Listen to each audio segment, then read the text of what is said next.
NoSpinNewsSource.com. Obama! You got Obama phone? Yes, everybody in Cleveland, no minority got Obama phone.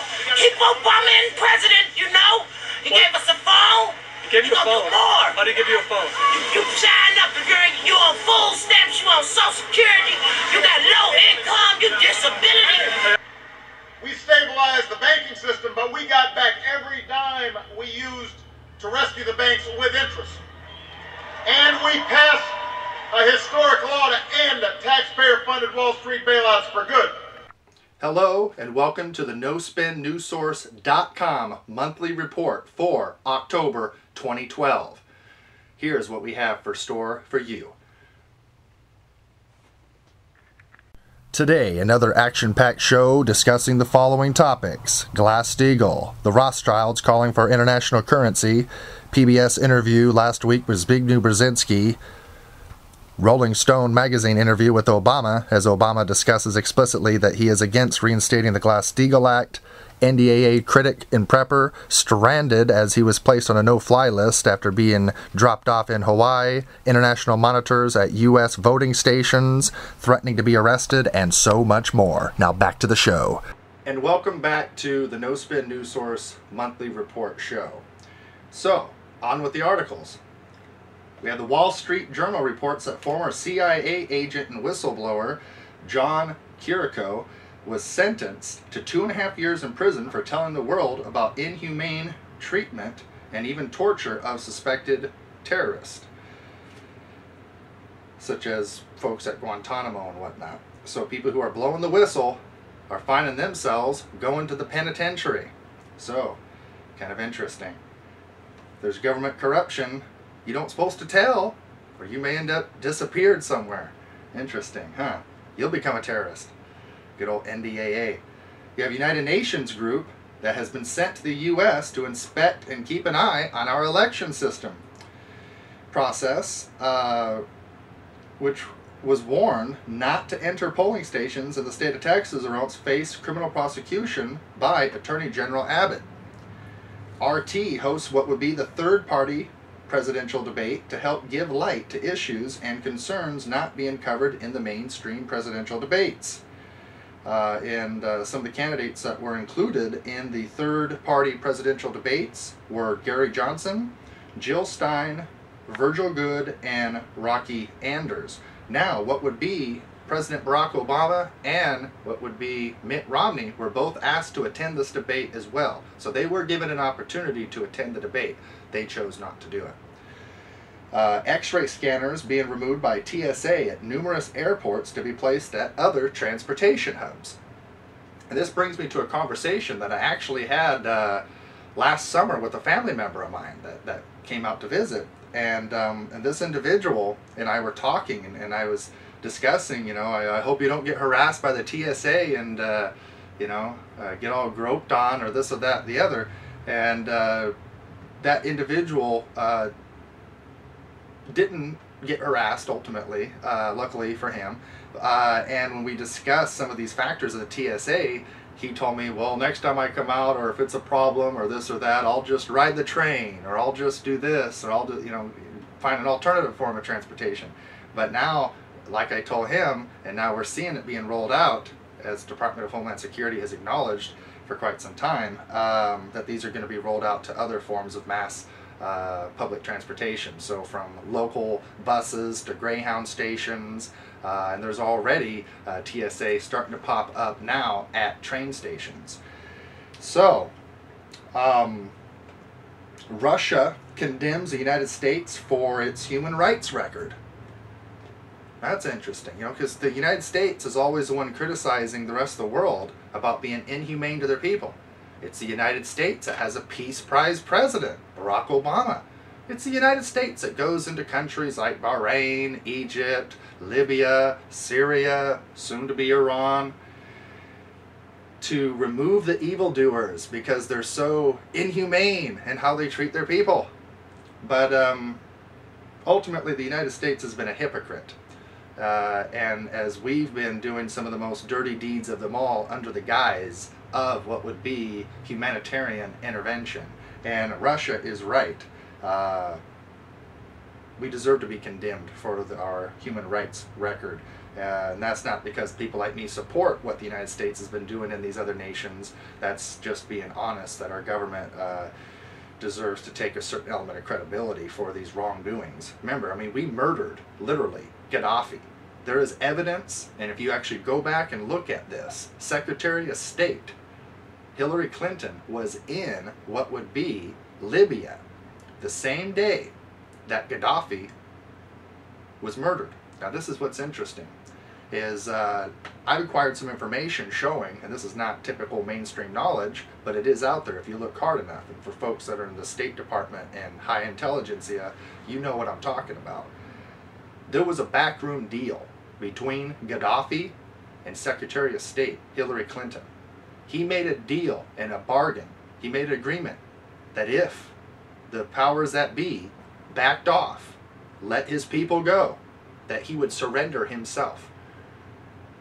There was negotiations attempt all the way from as of what would be June of last year. So you're talking the end of last, what would be springtime, that Gaddafi was trying to, believe it or not, create the circumstances to allow himself to surrender. He was trying to work with the United States. So what we did under the circumstances is we played him. This is very wrong. We said, okay, come out and surrender. Where are you at? This and that. Tell us where you're going to be. This and that. Blah, blah, blah. And we'll honor this agreement. Well, once we found out where Gaddafi was, and he said where he was, and he came out with his entourage and a few guards on his way to what would be the location to surrender. He was attacked by drone attacks. In the circumstances, he was injured. He was taken by what would be these rebel forces, mistreated, abused. Literally, one of these infiltrators and individuals that were there, Al-Qaeda connected, literally took a bayonet and shoved it into the anus of what would be Gaddafi, and they end up shooting him in the head and killing him shortly later. So this is not, I mean, if we were going there on the basis that what Gaddafi was doing was wrong to his people, he's, you know, breaking constitutional laws and this and that, mistreating the poor folks of Libya, blah, blah, blah. I mean, if it was really in accordance to the reason why supposedly we were there to begin with, then why did we murder Gaddafi off? Shouldn't if he went to trial? And if we had all this evidence against him, he would have been able to be convicted, right? The problem with that is a trial would take a few years, potentially. And even if we know beyond a reasonable doubt that Gaddafi could have been, we'll say, potentially what would be tried under the circumstances, well, guess what? That would have taken 2 or 3 years, and this would have absolutely slowed down this war driver agenda to quickly as possible get us into Syria, as we already well are now, since Gaddafi has fell, and now there's only one more country left on the road to World War III, which is Iran. So, this is the position that we are sitting in right now. Once Assad has been assassinated and overthrown, which you could pretty much expect to happen over the next year, if the United States has their way, or being orchestrated through the British monarchy. Not the British people, the British monarchy. That's the enemy of the people in the world. There's a difference. One of my friends brought up recently, they wanted to introduce me to a British friend of theirs, and they said, Kari, I know you hate British people, but you really got to meet this guy. I think you'd really like him. And I busted out into laughter because, as I explained to him, what I'm going to do for you today, that I don't hate British people. I don't have a problem with British people. It's the British monarchy. It's the Queen of England and what she typifies. That's what I have a problem with. There's a difference. And I can assure you, at the top, the British monarchy has no more love for the so-called Britain subjects than they do Americans or anybody else, because what they're a part of is a globalist element, and they have no more love for each other. Even their own family members are willing to kill off if that's what it takes to perpetuate their agenda and to continue to do what they are hell-bent to do. So, moving onward here. Congress wants to probe the EPA for conducting studies on human test subjects with diesel gas fumes. You remember the monthly report for September last month, I went into this in detail, discussing that the EPA was doing illegal experimentation on human test subjects, and some of these folks were actually very sickly, had medical conditions prior to being tested on. So who knows what's going to happen to them through the circumstances and long term of this testing. But they actually had a diesel truck backed up to the EPA test facility with tubes pumping diesel fumes into a building and into a small gas chamber where they had subjects breathing this stuff in. So it becomes very questionable. I mean, as I was mentioning to a friend of mine the other day, it's like, you know, I can't prove the reason why, and I'd love to, as we get into this, the congressional inquiry and subpoenas start being issued and we get into the reasons of why are you having people breathe diesel gas. I mean, you can't help for thinking here, especially when we know, according to the EPA's own rules and laws, that there are toxic chemicals in there. You can't help for feeling that there could be some kind of a sinister cause behind this. Not that we want to believe that, but why else would you be pumping diesel fumes into people's lungs? So U.S. citizens who have recently or soon will be moving out of the United States will still be forced to pay taxes to the IRS. It's called FATCA, kind of like fat cat, but it's FATCA, which is the Foreign Account Tax Compliance Act. Now, I brought this up in the past regarding that you would still be forced under international treaty and law to pay the IRS according to new laws that have been signed recently. I didn't go into exactly what the name of this law was when I mentioned this on a past show a couple of months ago. I wasn't aware of the name of the law, I couldn't recall it, but it's called FATCA, FATCA. It's the Foreign Account Tax Compliance Act. Now recently there was a couple that was in their 30s, a family, actually, that moved from the United States to Switzerland. And what's interesting is, under these circumstances, you know, they figured they're being, you know, they've already returned with the passport, now they're legal Swiss citizens, they're not Americans anymore. But they're being forced to pay taxes to the IRS, which you could kind of see why they're a little bit perturbed about this. It's like, wait a minute here, we left the United States for more than one reason, and one of them is a horrible tax code they have. But once again, there's still the tax code, the IRS, those tentacles, those arms are overreaching across the Atlantic Ocean to Switzerland and other nations. Now, what happens if these countries say, I don't think so, we're not going to do this? Well, they could be looking at up to a 30% reduction in all of the revenue that is contained within that bank. So you're talking not just the penalty of whatever taxes that were owed, but kind of like the raw milk farm, I believe it was in Eastern Washington State here, that they owed, what was it, approximately 150, 200 grand in past due taxes, and so the IRS just takes a complete farm, which is estimated at $1.5 to $1.8 million. Now that's not justified. I mean, no matter what. I mean, people could say, yeah, but they broke the law, Kari. They didn't pay their taxes. Well, okay, they didn't pay their taxes. Let's say the tax is just. Let's say the tax is real, legitimate, and the farmer was wrong for not paying his taxes. Well, what does the farmer owe? That farmer owed 150 grand. Why did the farmer have to pay in his whole farm, which was worth a multiple of literally tenfold plus of what would be the amount that he owed? Now, you can't justify that. He owed 150 grand. He didn't owe the whole damn farm. He didn't owe $1.5 million. So how can you justify taking everything the guy owns for that? That's like saying you stole a pencil from me, so I'm going to burn down your car and home too. But hey, you stole that pencil from me.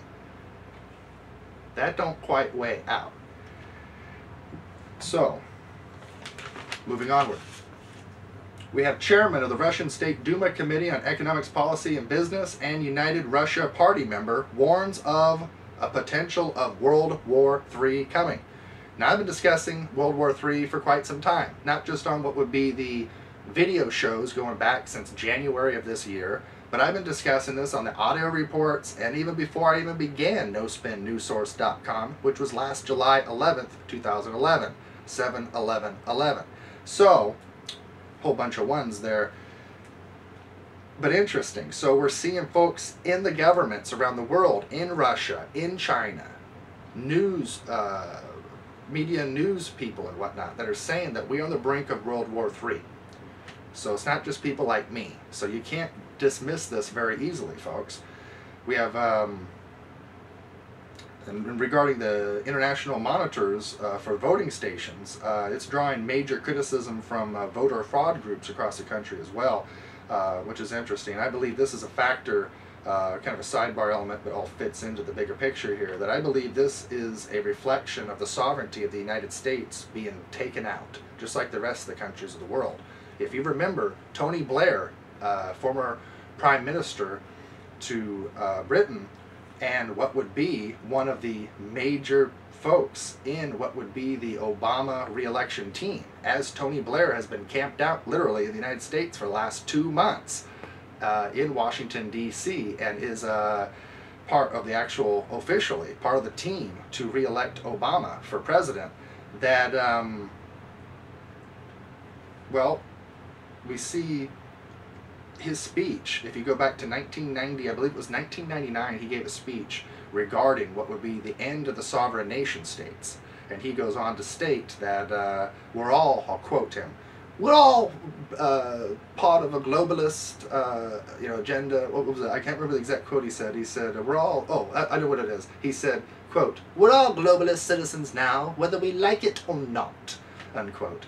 And he goes on to state that this is the post-Westphalia era that we're entering into, which is the ending of the whole sovereign nation-state system as we go toward a one world, new world order style governance. So instead of having individual governments, nation-states that collaborate and work with other nations and compete at the same time for the quality of their citizenry and their economies, that ultimately it's the opposite, where it's more of a dog-eat-dog world. We'll have a supranational, international laws and treaties and body of government that decides and dictates the circumstances over the whole world. Sovereignty, no more, and whatnot. And he goes on and discusses the details of that in that speech. Romney says that Obama also has investments in Chinese companies and through the Cayman Islands Trust, which he mentioned in one of the debates.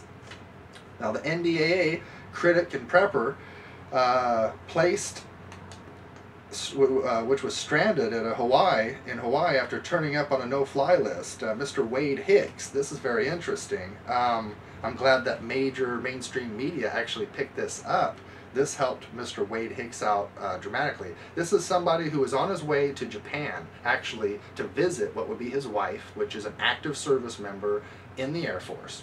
So he rode on a military plane. This is also, who is Wade Hicks? This is somebody who actually has top crypto clearance as a defense contractor for the United States. So he's not just married to someone who's active military, but he is involved with the government. And this individual was able to ride on the plane after passing all TSA checkpoints and security stations prior to. They land in Hawaii for a small, quick routine stop. And when it comes time to board the plane again, the military plane, he is stopped and taken by armed guards and placed in this room being told he's now on a no-fly list. And he was stranded in Hawaii. So, for approximately 10 days. So can you imagine that? I mean, don't get me wrong, some people would say, oh, dude, take a free vacation. Well, it's one thing to go to Hawaii because you choose to. It's one thing to go anywhere in the world on a vacation. But if you were stranded, if you were told you can't go nowhere, you can't go home, it would make a place like Hawaii seem like a prison. And what a place to be stranded, That happened in Los Angeles, where you could take an alternative form of transportation back. Be it a bus or train or something, I suppose. But that's not much of an option when you're in Hawaii, So, I mean, you don't really want to swim or float, probably. So anyway, more whistleblowers persecuted under President Obama than all of his predecessors combined under the Espionage Act of World War I. Kind of interesting. And this is a president, remember when he came into play, he promised back in 2008 before he got elected that there was going to be transparency in government. that the government was going to have to tell all, that we're going to finally see what's happening and understand once and for all. Well, it doesn't appear that way when you look at Obama's change you can believe in track record of reality. Not just what he says, but of reality. We have money and arms being funneled to Syria rebels by U.S., Qatar, and Saudi Arabia, ending up in the hands of extremist Islamic groups. Largest 100 public pension funds have around 1.2 trillion of unfunded liabilities, according to Reuters. That's interesting, and it hasn't even got to the point to where they've actually been robbed and completely looted.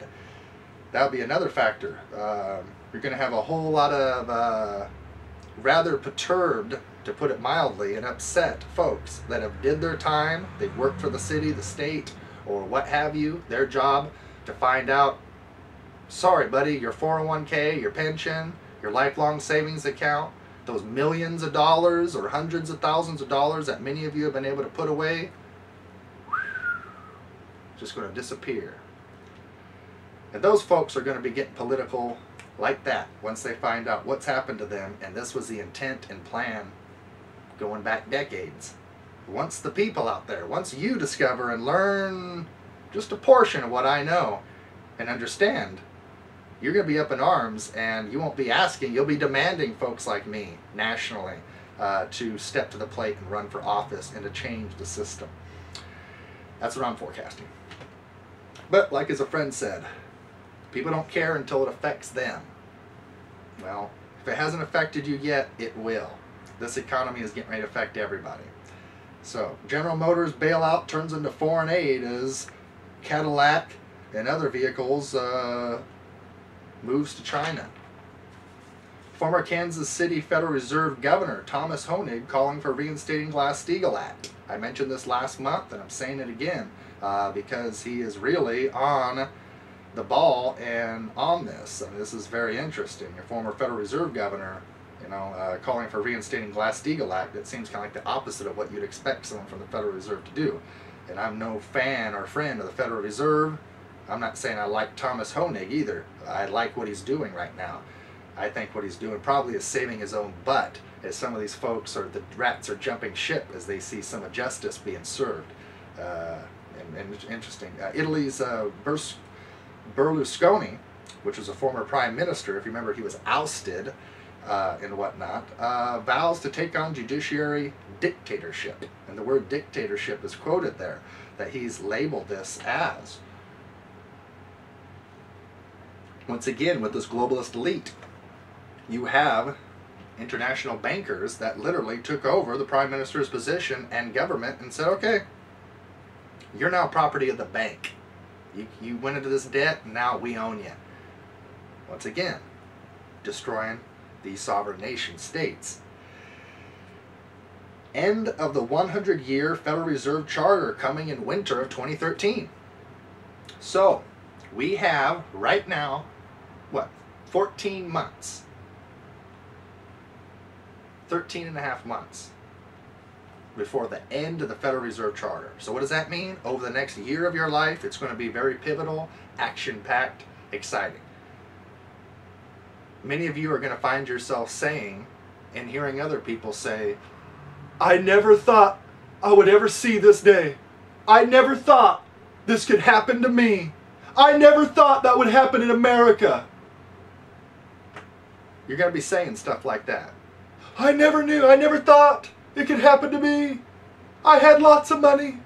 I had this and that. Now I'm starving. Folks like me told you so. But we were called conspiracy theorists, and you don't want to get tangled and tied in with those conspiracy theorists. Oh, no. So, Ron Paul topic. This is something I didn't have the time to go into last month, but I brought up, and some of you are wondering about this and want to know and have me elaborate about the Ron Paul subject. All of you out there know, if you look at the Lowdown blog, you watch former past shows, I've been a Ron Paul supporter. And all of a sudden now I'm saying Ron Paul ripped us off. Now why am I saying that? Many of the new people on Twitter and most of the folks that are coming to me over the last 6 months for the news happen to be big Ron Paul fans and supporters. So I owe it to you and the world to explain this, and it's the truth. So I'm one of those people I've mentioned before. It don't matter if I like you or not, if you love you or not. I have to be fair, I have to be honest, and I have to tell the truth. So you may do 10,000 good things in a row, but as soon as you screw up, I gotta be honest. I can't take up for you. My loyalty is to the people. My loyalty is to the general welfare clause of the Constitution. As I've stated to other people that try to get me to support this way or that way. I've had Democrats and Republicans both do everything they can do to manipulate and try to get me to join their teams and ranks to help Romney, to help Obama, to help local candidates. And I'm like, no, you guys are pretty much all in bed together. There's really no difference.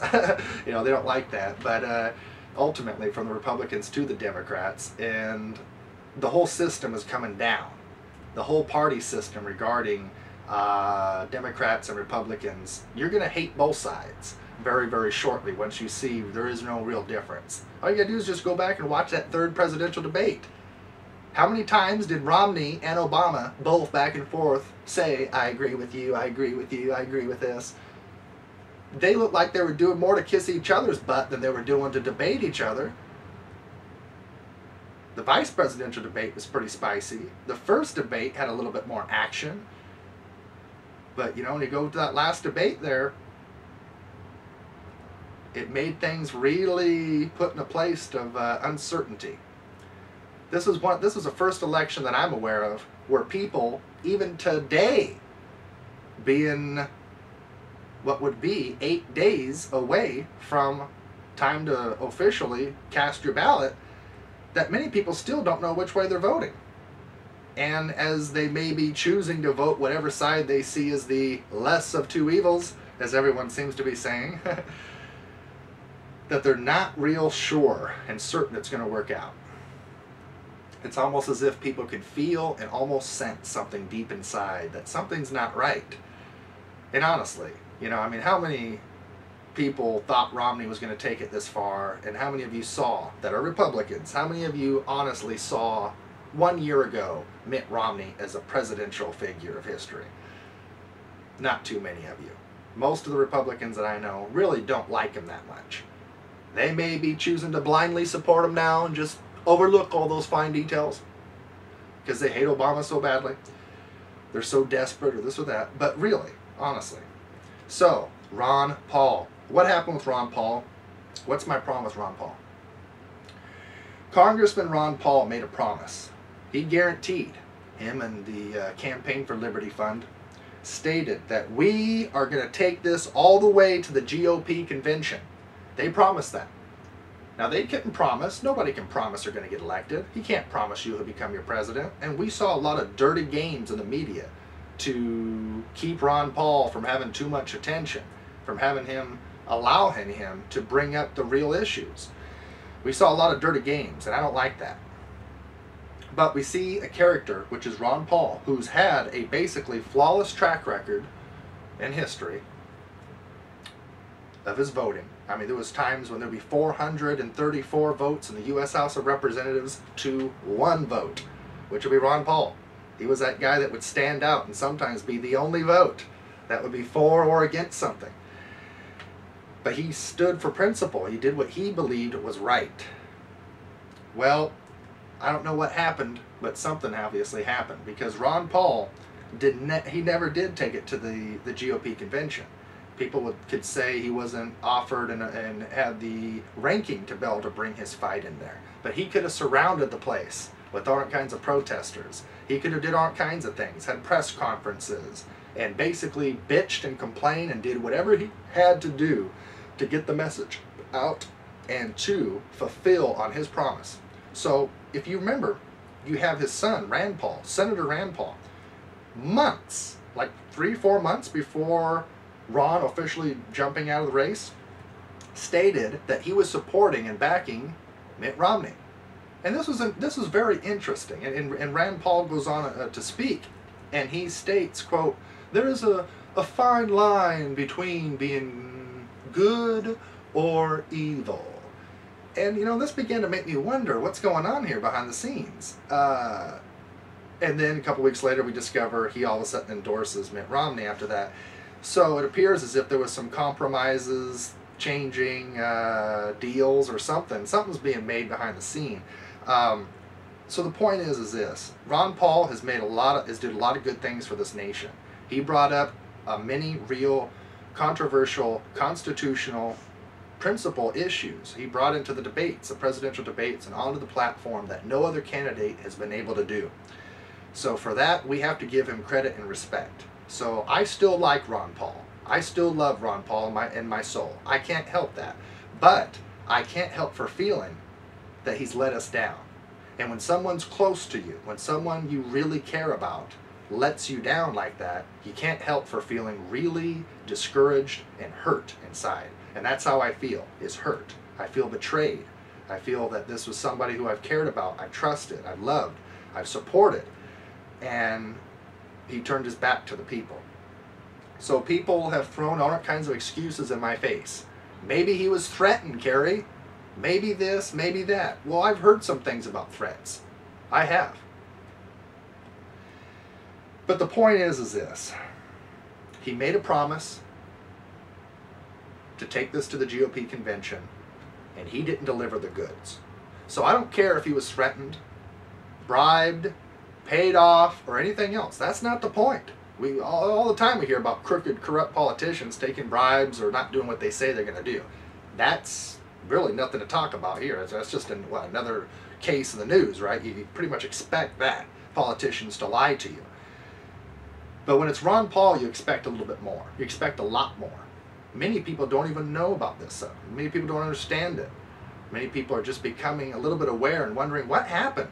But the Campaign for Liberty Fund, which was taking the money for Ron Paul, you know, they stated that this fight was going to continue all the way through the end. So that way folks like you, people in the military, real constitutional principle patriots throughout the nation, would continue supporting financially and keep those checks being ushered in for the so-called fight that needed support.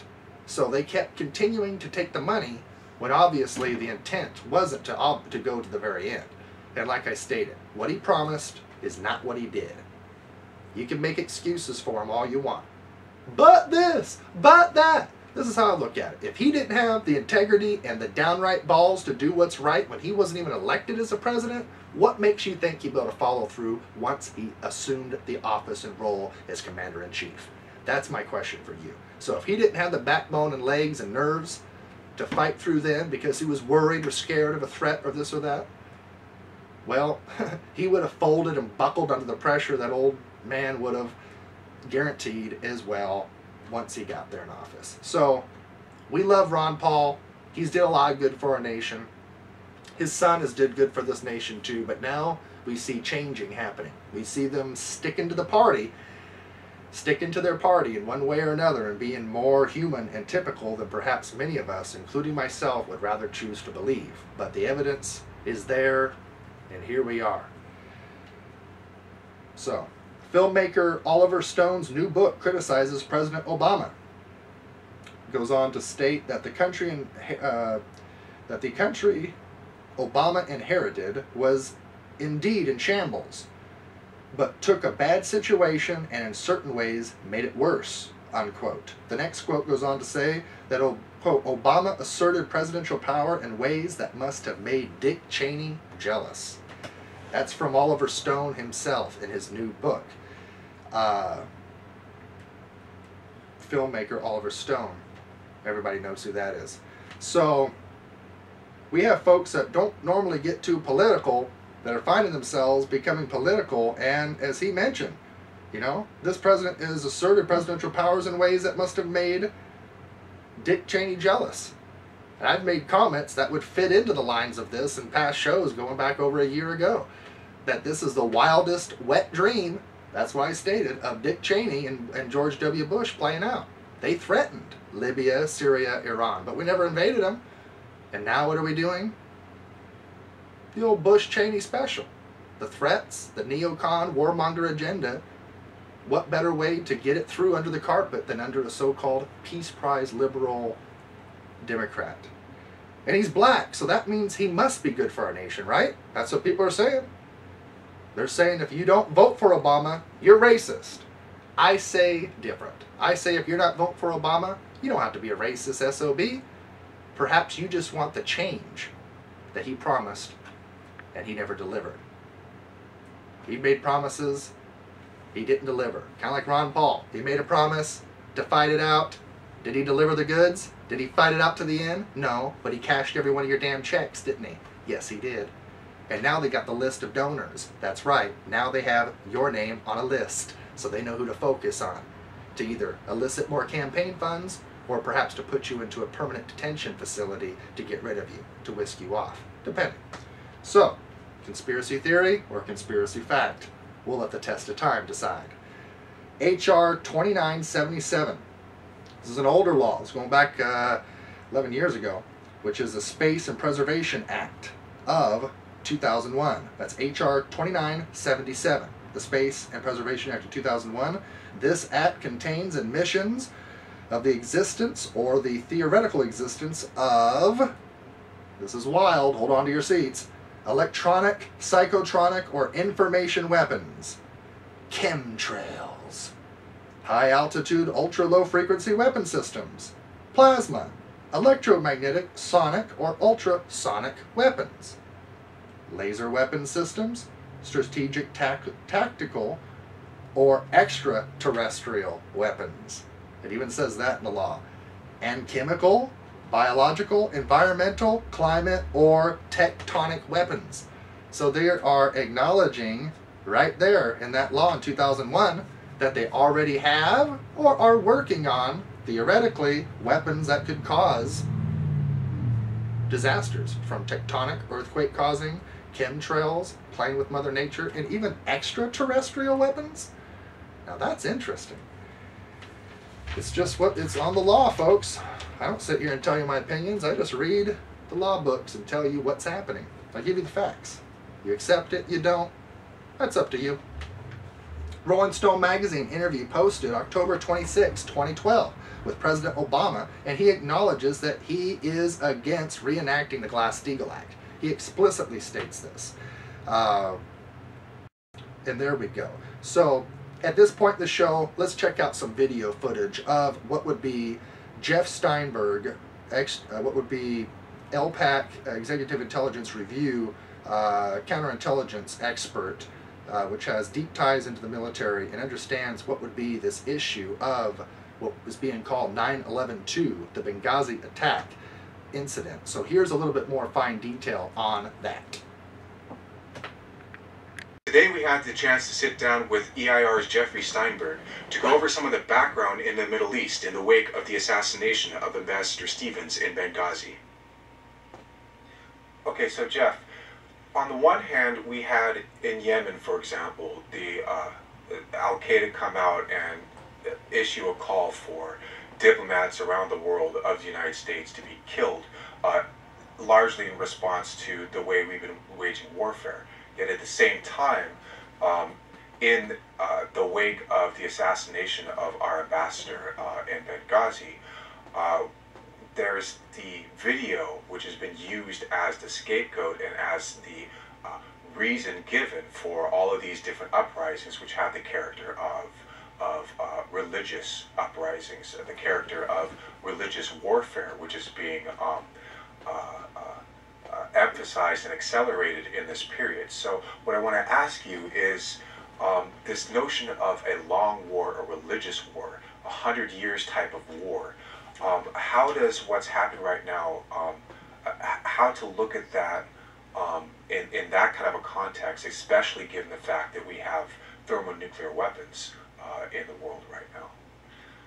Well, first of all, I think one thing that's critical to bear in mind about what you referenced already, the Al-Qaeda call for assassinations of American diplomats, that was specifically related to two things. Number one, the 11th anniversary of the 9/11 attacks. So people should be absolutely clear that setting aside all of the BS about this film being somehow or other a trigger for the targeted assassination of the ambassador, that's just simply rubbish. The reality is that this was a targeted operation organized by the Al-Qaeda networks to be a follow-on attack to the original 9/11 attack back in 2001. And in fact, it was carried out on September 11th. It was a coordinated, premeditated attack that was in the planning stages for a long time, weeks if not months. There were Al-Qaeda operatives from outside of Libya who came into Libya as part of the coordination of this whole thing. And so it was, number one, intended to occur as a continuation of the 9/11 operations. Secondly, the nominal head of Al-Qaeda overall, Ayman al-Zawahiri, said that this was a revenge killing for the murder of one of the top Al-Qaeda operatives named al-Libi, who was killed in Pakistan through a drone assassination operation back in June of this year.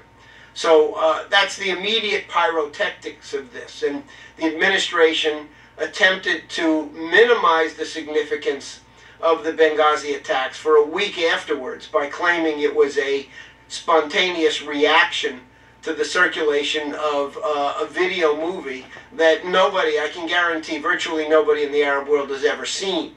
So the administration was caught in a lie, attempting to cover up for the fact that as Commander-in-Chief, President Obama absolutely failed to provide protection to American diplomats in the face of well-known threats, not only the immediate threat of revenge for the killing of al-Libi, but there were State Department warnings to all Americans to avoid any unnecessary travel in Libya.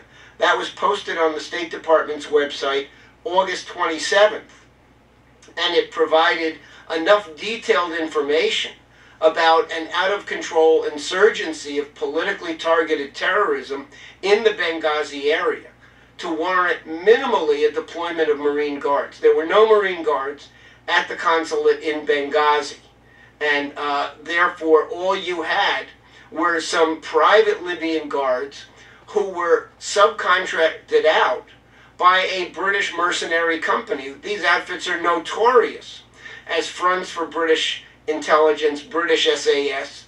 So the level of criminal complicity in this was enormous. Now, on the larger question that you've raised, we're already in beyond a 30 years war, a religious war that's extended from the Middle East all the way into South and Central Asia. You've got to go back to the Jimmy Carter presidency, the late 1970s, when in the spring of 1979, President Carter signed a presidential intelligence finding at the behest of Zbigniew Brzezinski, authorizing the launching of covert operations against the government of Afghanistan because they were a pro-Soviet government. And so even before the Soviet Spetsnaz invasion of Kabul at the invitation of the Afghan government on Christmas Eve of 1979, we were already scouring the ghettos of the Muslim world, recruiting mercenaries, later called the Afghan Mujahideen, to begin that fight. Now, prior to that launching of those covert operations, back in 1979, Afghanistan was a relatively peaceful country. The United States' major prior involvement in Afghanistan was through funds for things like water management projects, power plants, certain amount of education on more modern techniques of agronomy. We had a very, very small footprint, and it was predominantly in the form of a certain kind of economic and scientific and technological assistance, and the place was stable. Now we are looking 33 years later.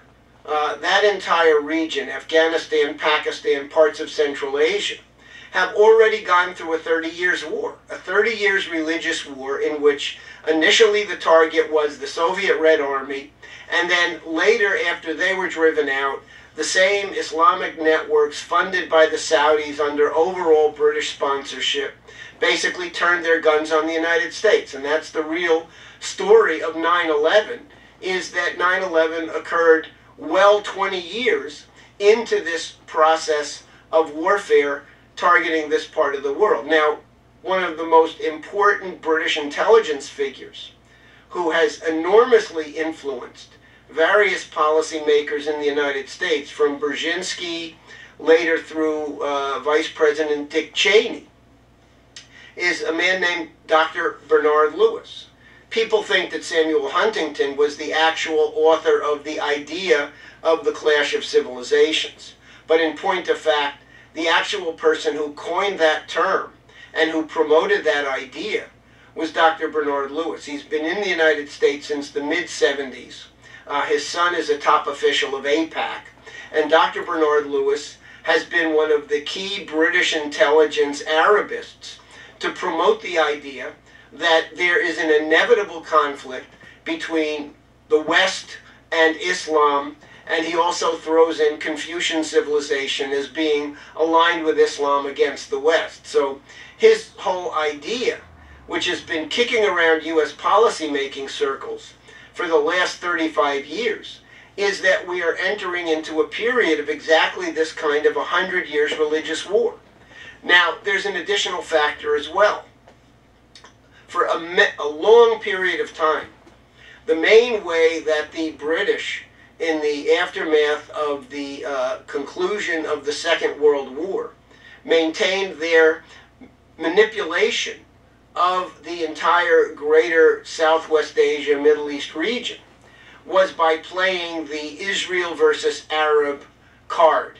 It began with the original partitioning of Palestine in 1948, and at the time the U.S. Joint Chiefs of Staff and General George Marshall, who was serving as Secretary of State under President Truman at the time, warned that if you had a partitioning of Palestine, you were creating the conditions for 50 years of unending conflict between Arabs and Jews in the Middle East, and that the net effect would be that U.S. foreign policy would be exclusively turned into the military domain of managing continuous, unending, limited wars in the region.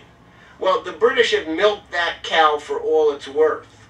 And now, in the last several years, the game that the British are playing, and they've got a very strong ally in their Al-Yamama partners in Saudi Arabia in this, they are playing for a Sunni-Shiite conflict, an internal conflict within Islam, which itself has already provoked an enormous amount of violence and semi-perpetual warfare inside Iraq. Now we're seeing it playing out in Syria. You have many kinds of fault lines that are being exploited throughout this region. You've got the Kurds now engaged in a low-intensity asymmetric war inside Turkey against the Turkish army. You have the overall Sunni versus Shiite, Persian versus Arab conflict.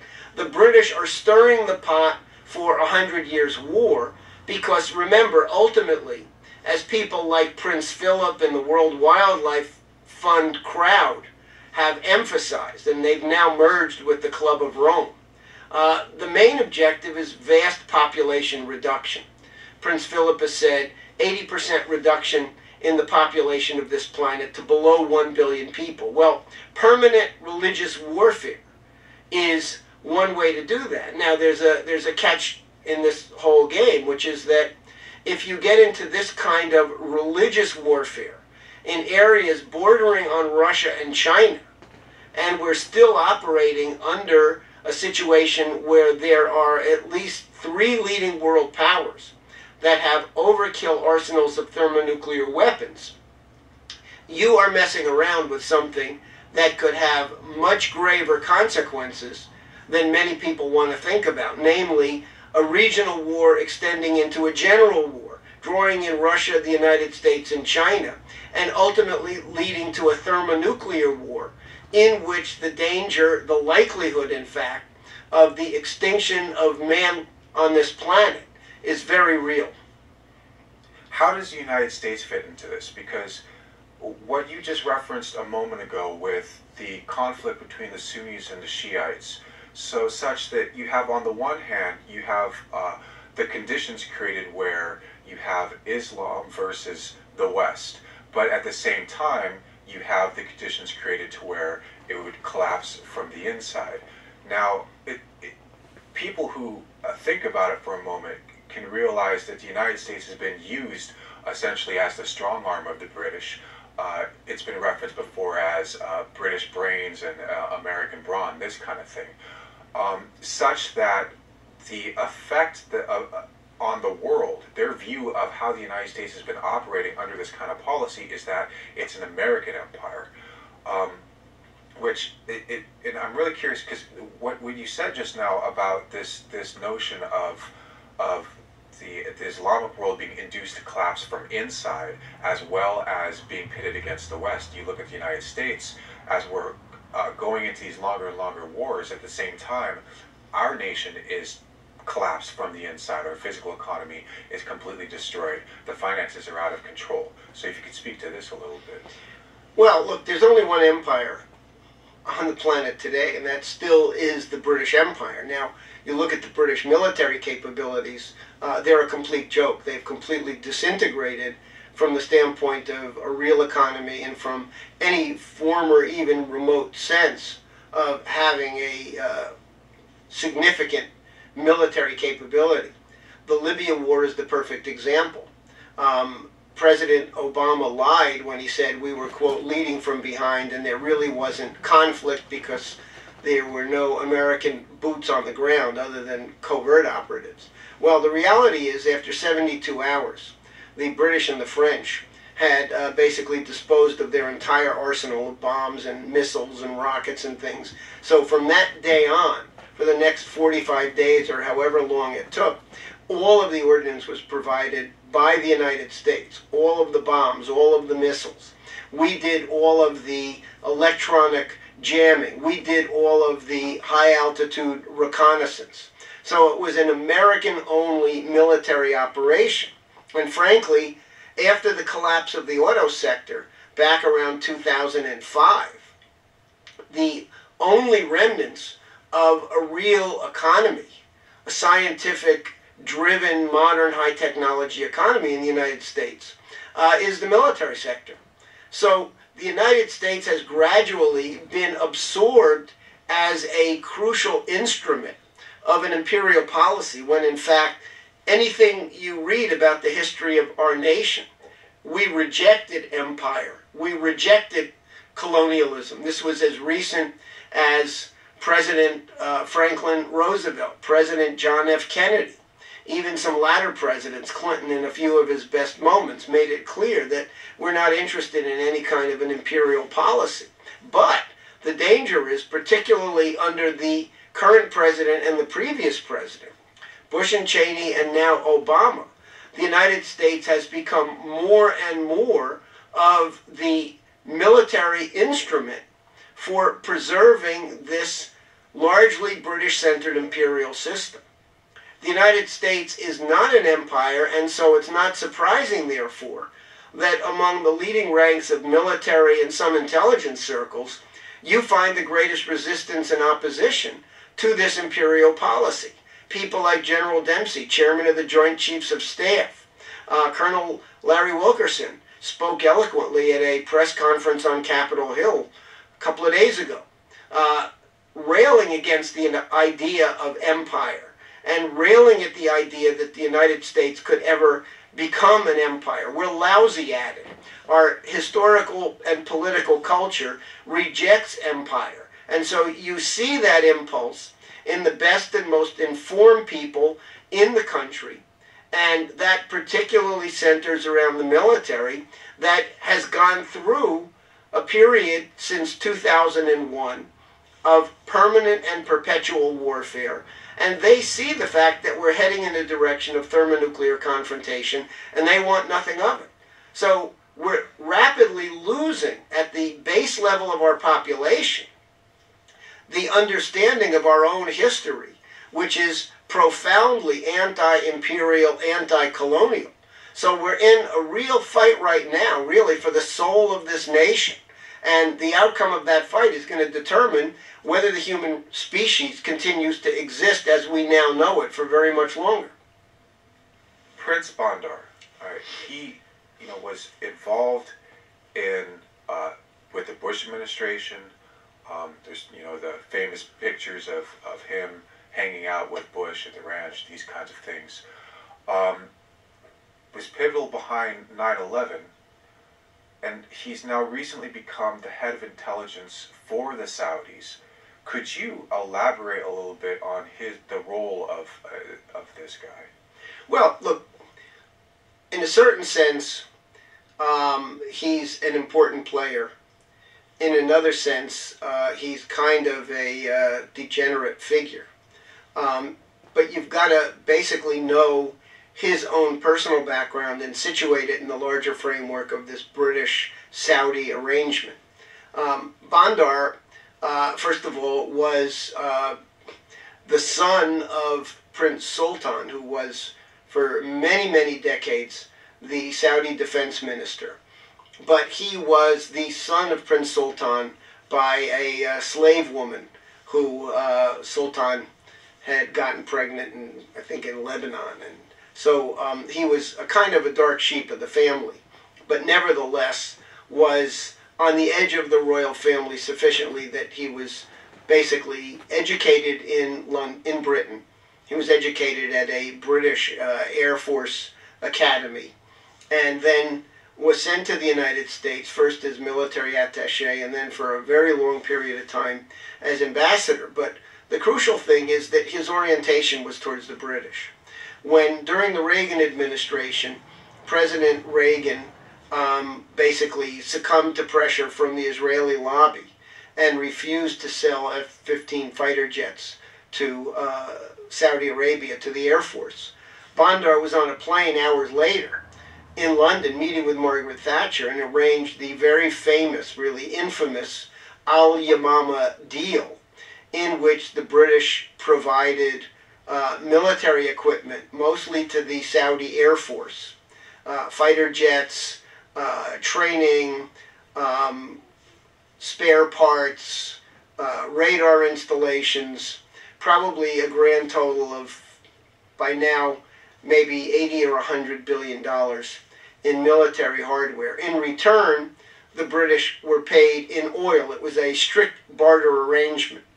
But because the oil for the Saudis was dirt cheap, it never cost them more than $4 or at the most $5 a barrel to pump it out of the ground and put it on a supertanker, which the British took delivery of through BP and Royal Dutch Shell. So that the British on the spot market resold that oil at a fantastic markup price. And so BAE was paid its portion. A certain amount of money was paid out in very lucrative bribes to many princes and officials of the Saudi Defense Ministry. But when all of that money was added up, there was still an additional pool of hundreds of billions of dollars that was put into offshore accounts and was run by the British and by the Saudis as a fund for covert operations, including the bankrolling of the Afghan Mujahideen during the final phases of the Afghanistan war against the Soviets. So you've got pools of money that have been operating as a black fund for covert operations, which are joint Anglo-Saudi operations, and Bandar's one of the key figures in the middle of that arrangement. He was, in effect, the handmaiden of the whole Al-Yamama arrangement. Now he's in Saudi Arabia, as you said, as head of Saudi intelligence. It's a position that has a certain amount of authority relative to what the Saudis are doing outside of Saudi Arabia. But as a power position inside Saudi Arabia, it's inconsequential. So he's not a player in the internal politics of, for example, who will be the next king of Saudi Arabia. What he is involved in is managing funds, dispersing money, and right now the Saudis are involved as part of this Anglo-Saudi promotion of all of this religious warfare in pouring an estimated $500 million a year minimum into various neo-Salafi movements that have been set up all around the world wherever you've got a Sunni Muslim area of concentration. Funds are going in to promote the Wahhabi fundamentalism. They're referred to as neo-Salafis because they've adopted a fundamentalist, dark age, really, Wahhabi outlook, but they're outside of Saudi Arabia. You see it in Egypt when the neo-Salafi party got a very significant percentage of the vote in the parliamentary elections. You see this in Libya, the group that was involved in the assassination of the ambassador and the others.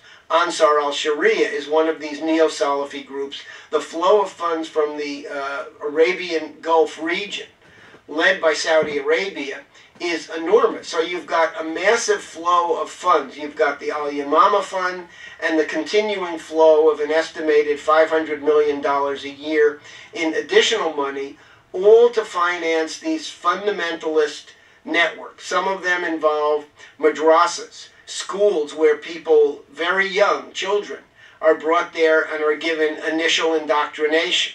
That's something that we're not going to see the fruits of for another 10 or 20 or 30 years. But this is the large pool from which the hardcore jihadi terrorists can be recruited. And it's all an outgrowth of this Anglo-Saudi agreement to promote the spread of this Dark Age movement and to foment religious warfare. So I don't want to overstate Bandar's role in that, except to say that at certain crucial moments, the original signing of the Al-Yamama deal, and now in his position as head of Saudi intelligence, he's going to be instrumental in making sure that the funds are flowing around and going into the hands of people who are going to further this Anglo-Saudi idea of 100 years religious war. And welcome back to the show. The facts keep coming out more and more.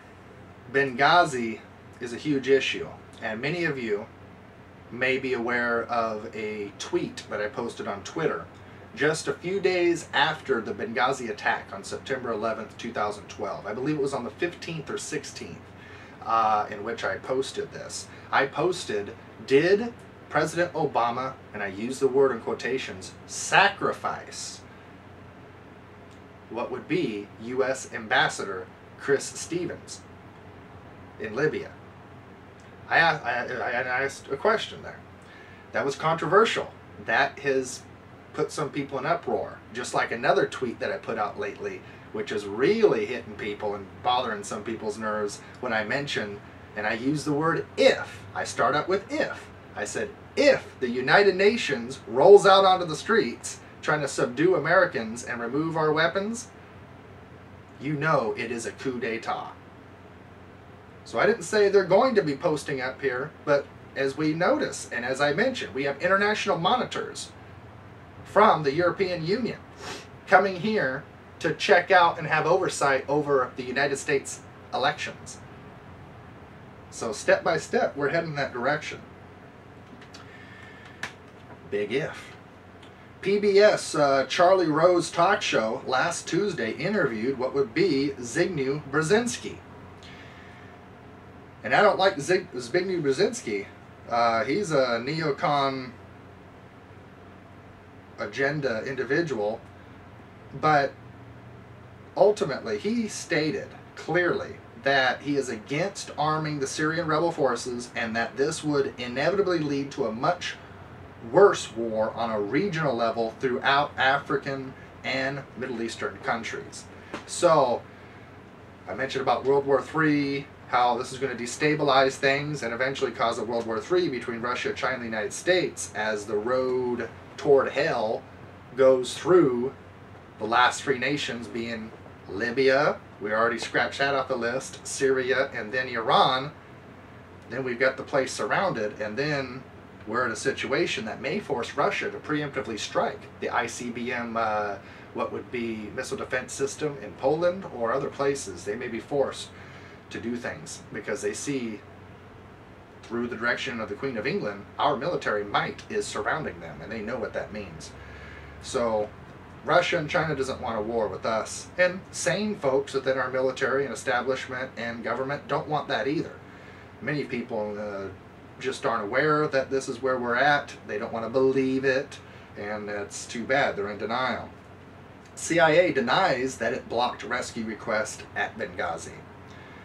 Russia successfully tests 2 ICBM missiles over the last month.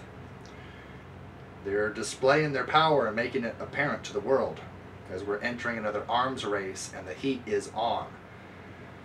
Emails obtained by Reuters from U.S. government sources show that merely 2 hours after 9/11/2, on 2012 here, in 2012, that Benghazi attack, that an offshoot terrorist group with ties to Al-Qaeda calling themselves Ansar al-Sharia took credit for the attacks, and that this was being discussed in the White House Situation Room.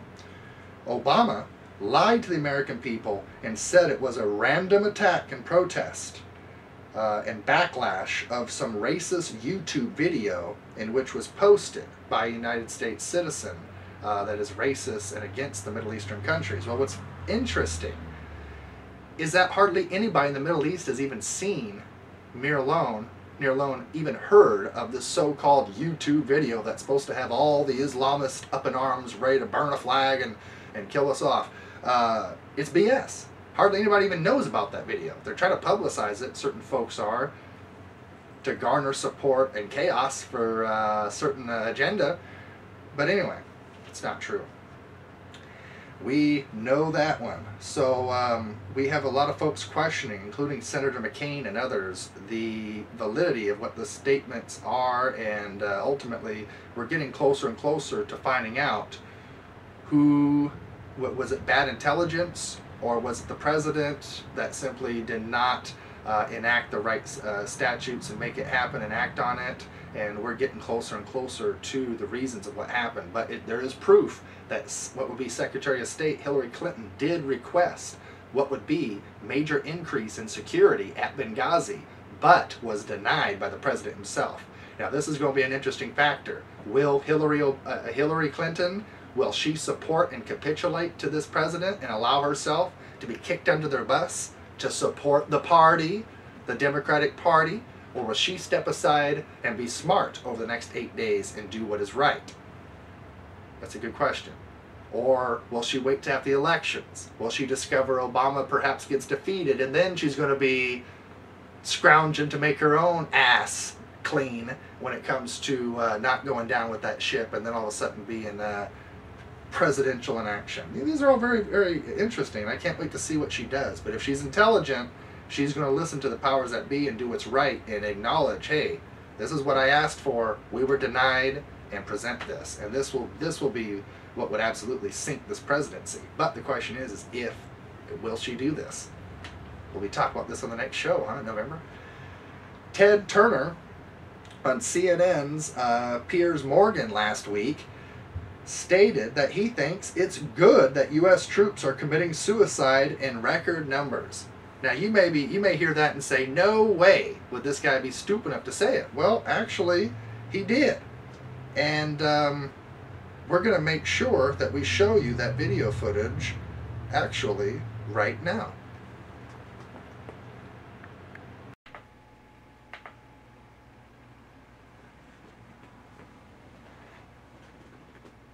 More American servicemen are dying now suicide.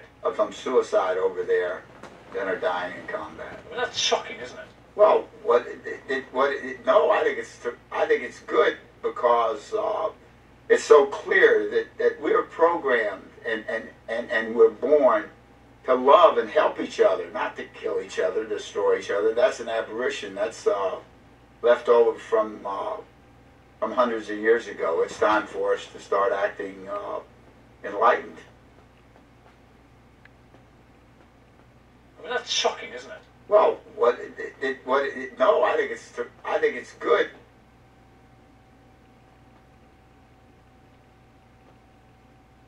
Ted, what do you think America's place in the new world order should be? It's always been seen as the global policeman, but as you said before, it's hard to see with all these military conflicts where the winner and loser lies. What should America be doing globally? and welcome back to the show. Some things you just have to see and hear for yourself. Did you notice when he was discussing, having the discussion with Piers Morgan, that he actually began to say terrific? He says, I think it's and he backs up to say it, I think it's good. He was getting ready to say it's terrific that these troops have an 800% increase in suicide rate and are putting the gun to their head and pulling the trigger. He almost said terrific, but he had to back up and say good. What kind of a sick freak of nature is this? So, it's one of those things that you have to hear and see for yourself in order to believe. You just saw it, you just heard it. He later apologized a couple of days after that. But what does the apology mean? On CBS Face the Nation, 10/28/12, Senator John McCain stated, quote, I don't know if it's either a cover-up or the worst kind of incompetence which doesn't qualify the president as commander-in-chief, unquote. That's a heavy statement to be made by the senator. So, but it's the truth. I don't agree with John McCain very often, but he's right. It's either a cover-up or it's an element of incompetence which displays the fact this guy is not qualified for the commander-in-chief. So I don't think you have to be a psychic, a senator, even someone. You don't have to be the sharpest tool in the shed to know that. You got to be pretty stupid to still be supporting what would be this president. You really do. And that's just reality. So the presidential debates, I'm going to go into that a little bit. I was going to show a bunch of footage for you, but there's no point of that. It was a scripted event. It was a joke. And I posted information on my Facebook, Kari Ilonummi. You can look that up, or on Twitter, my Twitter account, that ultimately there was an agreement made. I don't know at what point that this was made, but it came out and became mainstream news. There was agreement made between Barack Obama and former Governor Mitt Romney. There was an agreement made in which they would not ask each other any questions, make any what would be vows,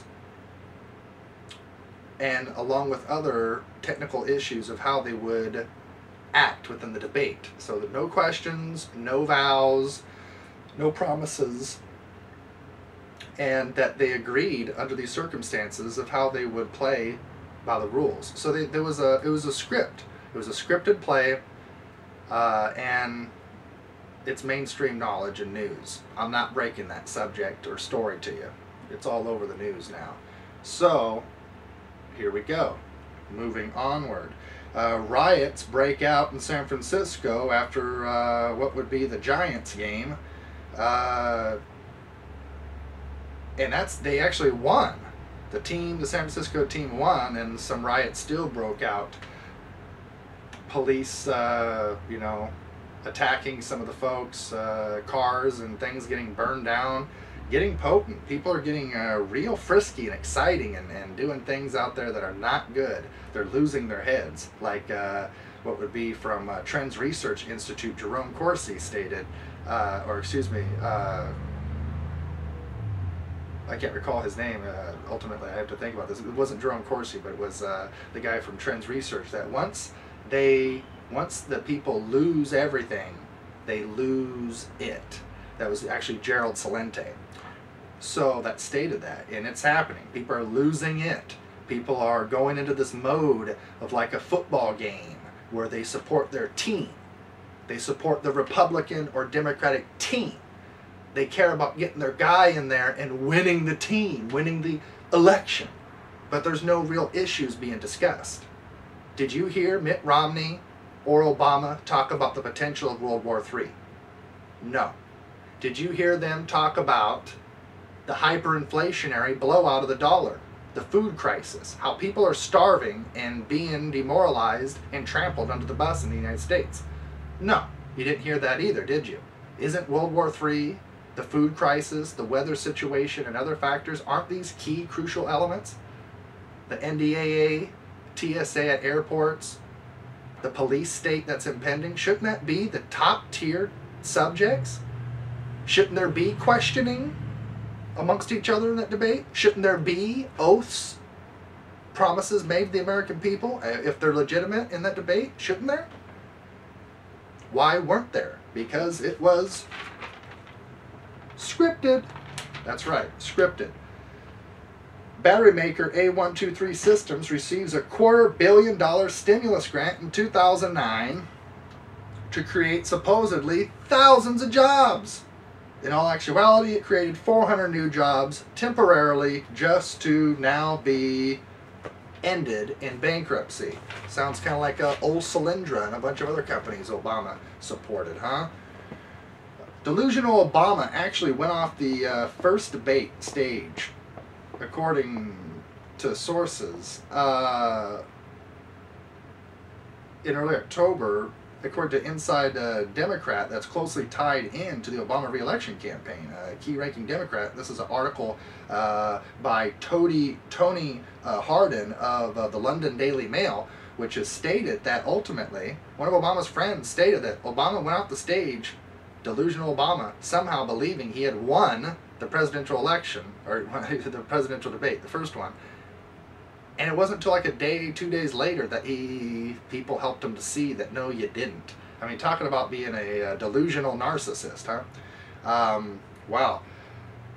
Clearly, every major drug company convicted of criminal behavior in a 3-year, $11 billion sweep, according to a news article. Major upsurge in naval activity regarding 113 total ships at sea, and 78 of them are deployed currently in missions.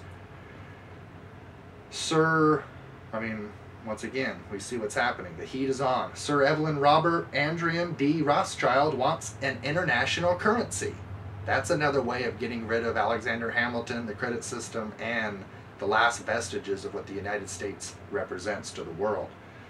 Time Warner decides to cancel and not air Jesse Ventura's new video on the TSA. And you have looters arrested in Philadelphia, near Philadelphia. A looter was just after being rescued from a collapsed building. And there's lots of other people and tweets all over the internet stating that these folks, many of these people, are looking forward to and wanting to go looting, literally. One guy stated, quote, "When the hurricane hits, I'm going to get me a new laptop and a new TV. I think that this hurricane is about the best thing to ever happen to me." That was a quote on Twitter and whatnot. And another thing that needs to be stated is this. You know, if anyone threatens the president's life, you'll have, you probably go to prison for that. At least questioned and watched seriously for a good chunk of time, right? Well, there's tons of people stating that if Mitt Romney wins this election, they're going to riot and they're going to assassinate him. There's tons of people saying it. Now, I don't like Mitt Romney, but I don't believe in assassinating people either. Not even Barack Bastard Obama. I'm sorry, Obama there. Not even him. Our dirty laundry and whatever. You know what I mean? I agree with putting him in prison and trying him and giving him the benefit of the doubt. But that's where it's at. So this is your NoSpinNewsSource.com monthly report. We have some more videos here for you as well regarding some of the Kill Whitey interview video, which is an interesting element. This crazed professor calling for genocide upon the Caucasian race. We have a good video on what would be the indictment of Obama, which is an LPAC video, and something from as well the George Soros group, which I do not like or support or trust at all, having some pretty dirty-mouthed old people say some things on behalf of Obama to help him in his re-election bid. So for the news aspect and for your entertainment and information, we will be showing those as well. So here we are, folks. We're at a very desperate, crucial, kind of scary, pivotal point in United States history. This is where we're at. And too many people are delusional. Too many people are still caught up into this right-left paradigm. I'm a Republican. I'm a Democrat.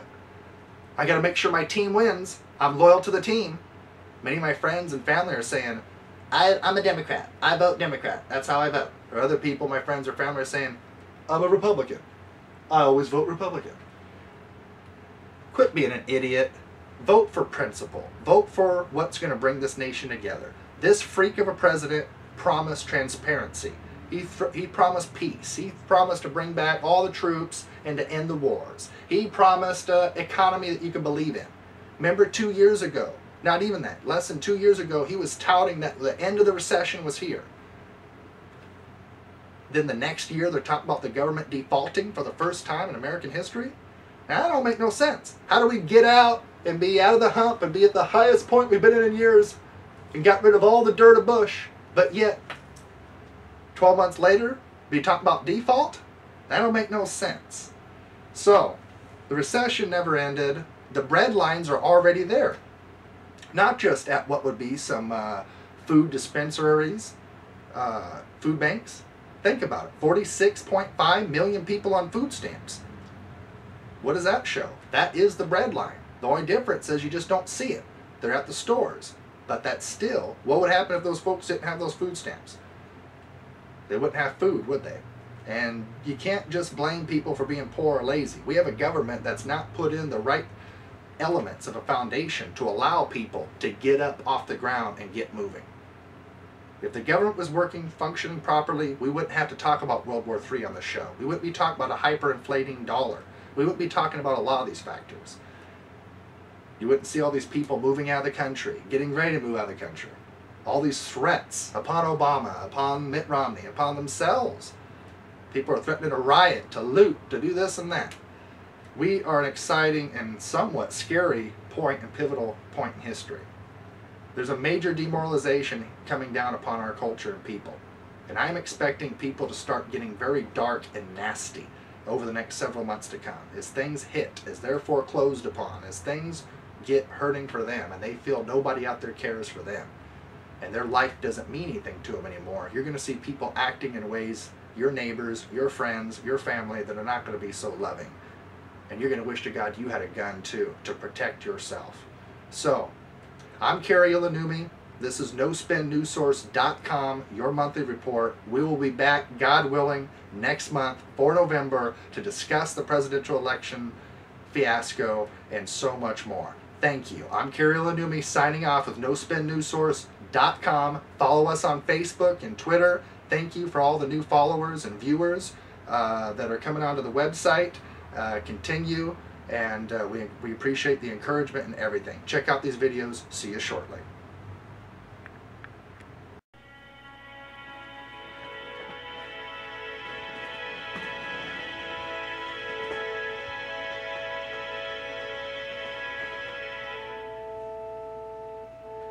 I was born in 1915 during World War I. My first vote was in 1940 for Franklin D. Roosevelt, and I have not missed an election since. And I want the Republican Party to know, if your voter suppression throughout this beautiful country enables Romney to oust Barack Obama, we will burn this motherfucker down. Sí se puede. I have 4 generations of family on this earth, and my life has been very blessed. And if the Republicans steal this election, I'm going to track down Mitt Romney and give him the world's biggest cock punch. What's the matter, Sonny? You never heard that phrase, cock punch? Right in the nutsack. I served during World War II. I'm the last of my buddies still here.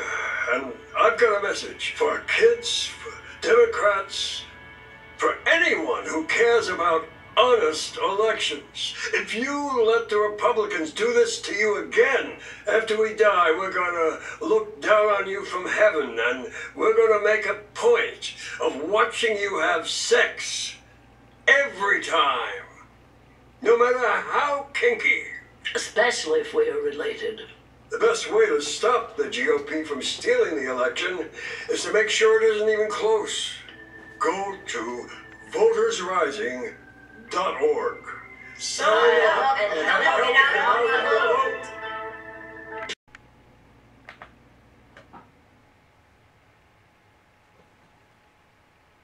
We all hated the bank bailout. I hated it.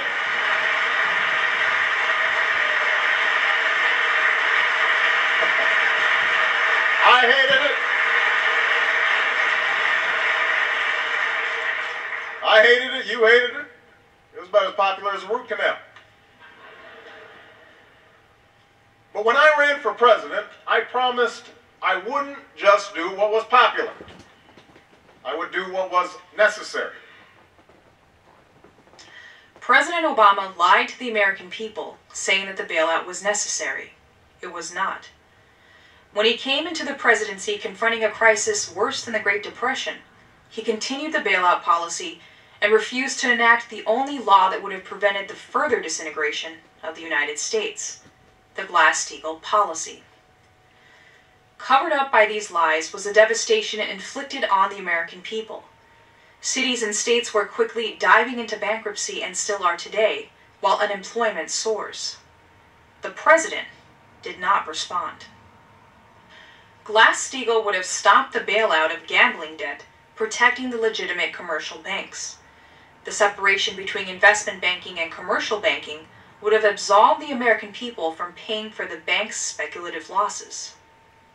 These are things that we had put in place after the last fiscal crisis. We put them in place because we knew we had to protect things. Now, the other side of 1 month before the president's 2010 State of the Union address, Senator Maria Cantwell introduced into the United States Senate S. 2886, the Banking Integrity Act of 2009, which called for the reinstatement of the Glass-Steagall policy. Similar bills were also introduced into the House of Representatives, such as Maurice Hinchey's H.R. 4375. These two bills were introduced on December 16, 2009. It was clear that action had to be taken to stop the criminal activity in the financial system from continuing to feed off the American population. These bills, if they had been passed, would have stopped the bleeding of the economy that has continued to this day. President Obama actively opposed Glass-Steagall. To this day, the president's agenda is to protect Wall Street and the City of London at all costs. Bipartisan work. Senator Chris Dodd and his committee have offered a strong foundation for reform, in line with the proposal I previously laid out, and in line with the reform bill passed by the House. It would provide greater scrutiny of large financial firms to prevent any one company from threatening the entire financial system, and it would update the rules so that complicated financial products like derivatives are no longer bought and sold without oversight. The Dodd-Frank Financial Reform Bill, which was put forward by the administration, was meant to kill Glass-Steagall through lies that it would do the same as Glass-Steagall, but supposedly in a modern way. When Senators Cantwell and McCain on May 6, 2010 filed an amendment to the bill to ensure the inclusion of the original Glass-Steagall standard, President Obama used every trick in the book to get rid of it. This current bill would actually allow virtually every major bank to double and in some cases triple their holdings in derivatives and hedge funds before it kicked in. But even this was too much for Wall Street, and it was too much for the Boston Brahmins. And they screamed and complained, so that this week, in what really has been a very vaguely publicized move, the House and the Senate went back into conference to make some alterations in the so-called Volcker Rule. What they've come out with still... Treasury Secretary Tim Geithner and Federal Reserve Chairman Ben Bernanke were on site during conference to make sure the bill was stripped of any regulation of Wall Street. Written into the bill on the night of June 24th was the guarantee that the American people would foot the bill again and again for the big six banks, and tighten the grip of these megabanks over the U.S. financial system. The final wording permits the big six banks, Goldman Sachs, J.P. Morgan Chase, Morgan Stanley, Bank of America, Citicorp, and Wells Fargo, to maintain their trading in foreign exchange derivatives, interest rate swaps, and most credit default swaps. There is now increased centralization of bank speculation in the big banks, and thus a greater vulnerability to a total blowout. And despite the fact that our president said repeatedly that he would veto any measure that did not include reining in derivatives, the fact of the matter is that exactly the opposite has occurred. And in fact, I do very much regret to report that it seems that the president is a liar. And members of both parties who were up very late last night. We are poised to pass the toughest financial reforms since the ones we created in the aftermath of the Great Depression. No longer will we have companies that are quote-unquote too big to fail. The crisis had not ended, and the fraud continued. It was clear that all 50 states and 90,000 other non-federal government entities of the United States were not functioning and not able to pay on financial claims.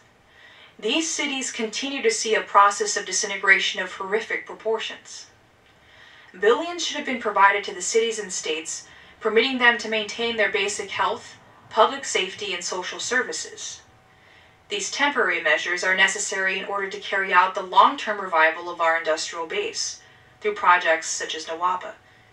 However, without Glass-Steagall, the credit cannot even be freed up to keep people alive. In the decade already from 2000 to 2010, 2001 to 2010, 80% of the people who came of age or otherwise were eligible, became eligible to enter the workforce, didn't enter it. Unbelievable proportion. In the previous decade, it was 30% didn't enter the workforce. 80%, that's an unbelievable forced shrinkage. Then, in the 3 years that Obama has been president, the rate of shrinkage of the workforce has increased, if that were possible. The portion of people outside the labor force grew by 6 million in just those 3 years. And then you look at the jobs that have been created. 2/3 of that employment is low wage. It's temp employment. It's part-time employment. It's not productive employment for the most part. Not only were the real physical effects of the collapse obvious for those who cared to look, but nothing had been done to deal with the faulty structure that would continue to send our economy towards collapse. 6 months after the passage of the Dodd-Frank Financial Reform Bill, a report was published by the Financial Crisis Inquiry Commission, led by Phil Angelides, on the causes of the financial crisis of 2007 and 2008, and how it could be prevented from happening again. Furthermore, it allows DOJ to prosecute anyone. The forming of the commission had been signed into law by President Obama himself 5 months into his presidency. And finally, it creates a bipartisan financial markets commission to investigate the financial practices that brought us to this point, so that we make sure a crisis like this never happens again. The report concluded that our financial system is in many respects still unchanged from what existed on the eve of the crisis. Indeed, in the wake of the crisis, the U.S. financial sector is now more concentrated than ever in the hands of a few large, systemically significant institutions. The greatest tragedy would be to accept the refrain that no one could have seen this coming, and thus nothing could have been done. If we accept this notion, it will happen again. Neither Obama nor anyone in his administration has ever commented on the findings of this report. The president lied to the American people that the crisis had been taken care of, that the threat of too big to fail was over. Another damning report was produced months later by Senators Levin and Coburn, calling for criminal prosecutions of Goldman Sachs and others.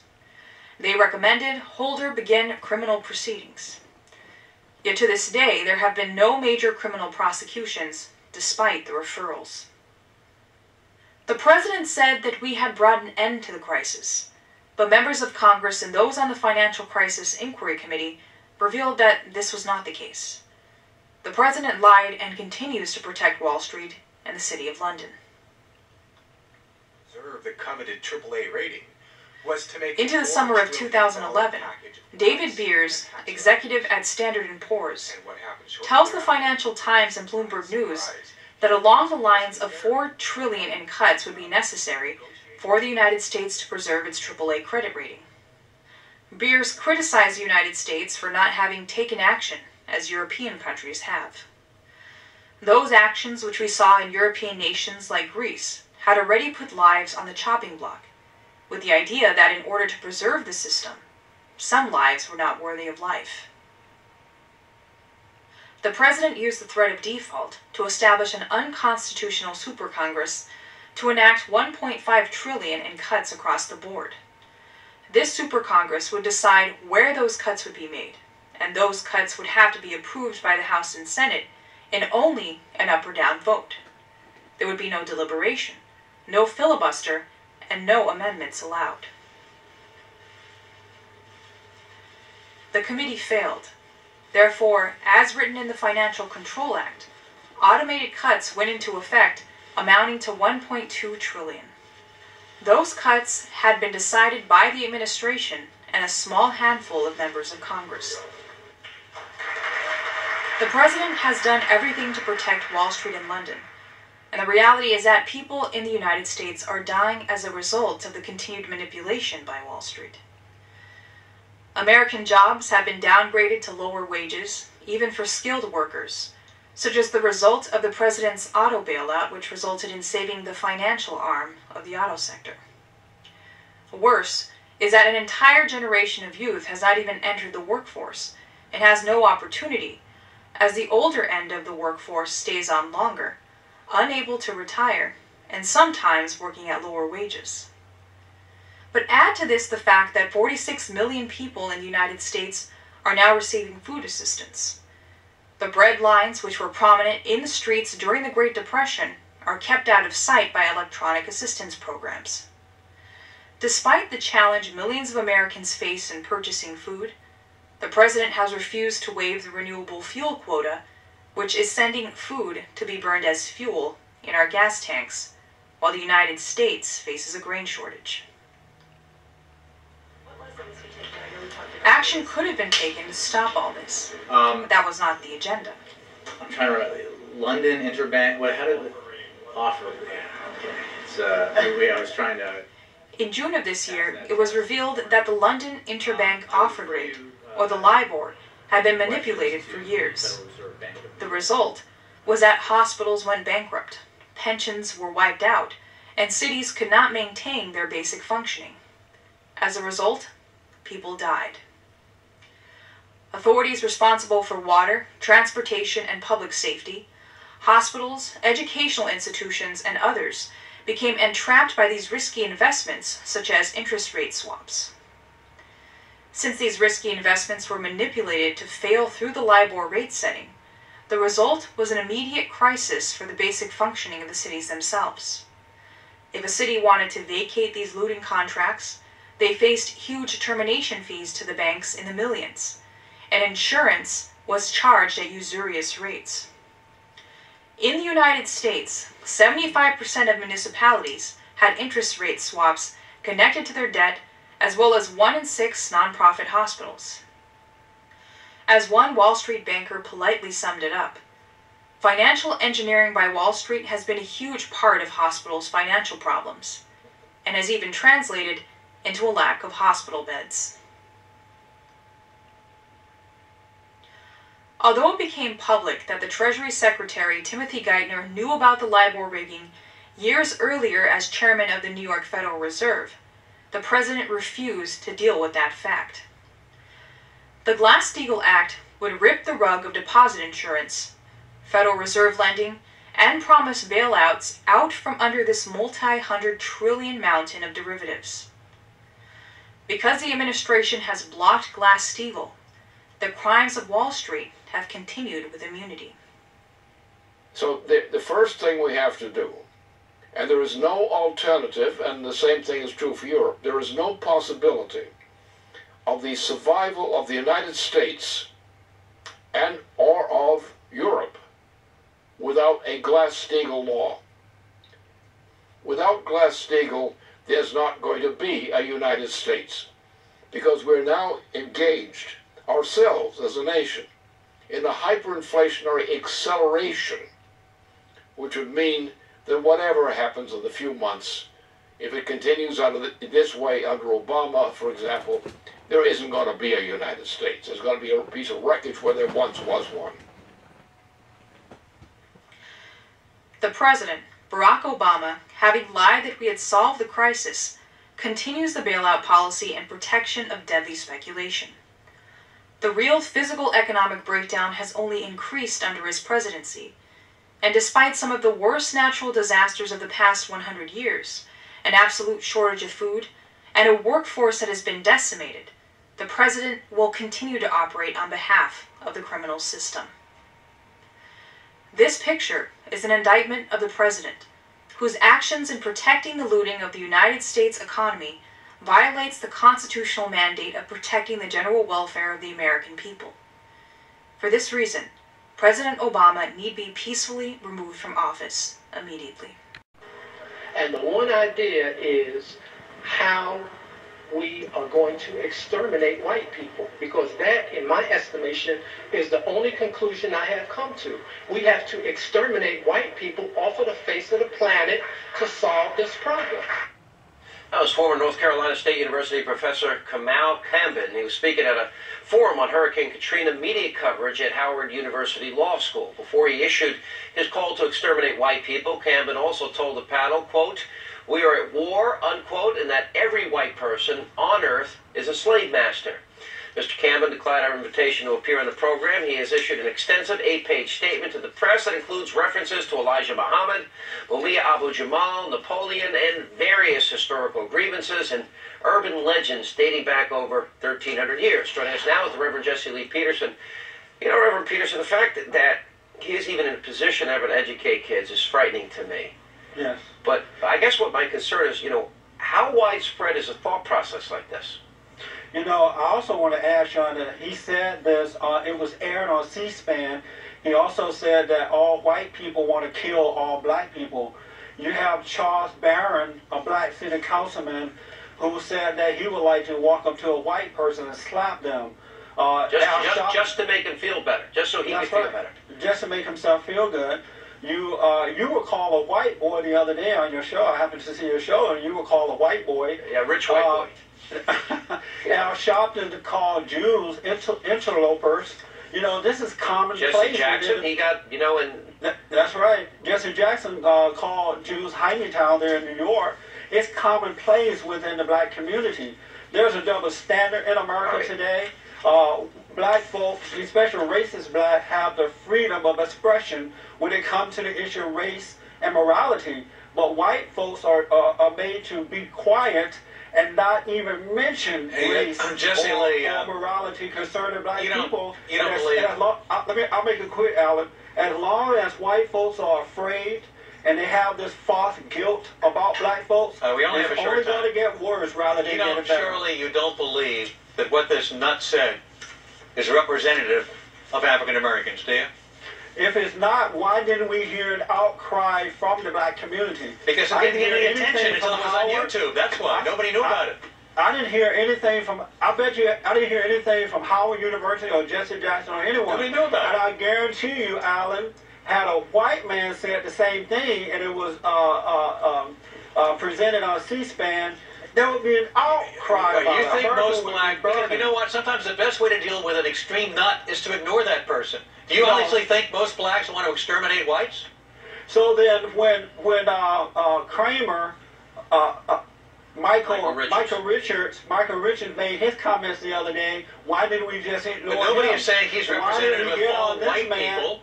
Why did we get on Michael and now he's going around just answer the my world question, Jesse. One question, which you've yet to answer. Is he representative of most black people? He's representative of most racist blacks, like the so-called civil rights leaders, the NAACP. They want to exterminate white people? The civil rights leaders in the United States want to exterminate white people? I don't believe that they want to exterminate them, but they definitely are racist towards Who said they want? So he's not representative. What civil rights leaders said they want to exterminate whites? Who said that? Alan, I just said they may not want to exterminate, but they definitely want to divide and conquer. You know the sad thing about this, Alan, is that there are black children out there with no fathers and mothers to tell them that these black people are racist. There was an incident this past Halloween in Long Beach, California, where a group of black girls beat up 2 white women. I mean, they nearly took their lives, and we didn't hear anything about that. Had white women beat up black girls or a black Jesse, woman, we it gotta would be run. all over the news. We got to run, but our last question, as it relates to Kramer in this, Kramer used the N-word repeatedly. Does that bother you? No, that doesn't bother me, but what bothers me is that white folks are building anger. They have a lot of anger because they're falsely accused of being racist, and because they can't speak out about it, it's going to come out at the wrong time in the wrong place, and then you're going to have Jackson and others coming in and saying, see, I told you white people are racist, give me some money. And that's why white America have to start speaking out. Jesse Lee, always love having you. Appreciate it. And proud to be on. NoSpinNewsSource.com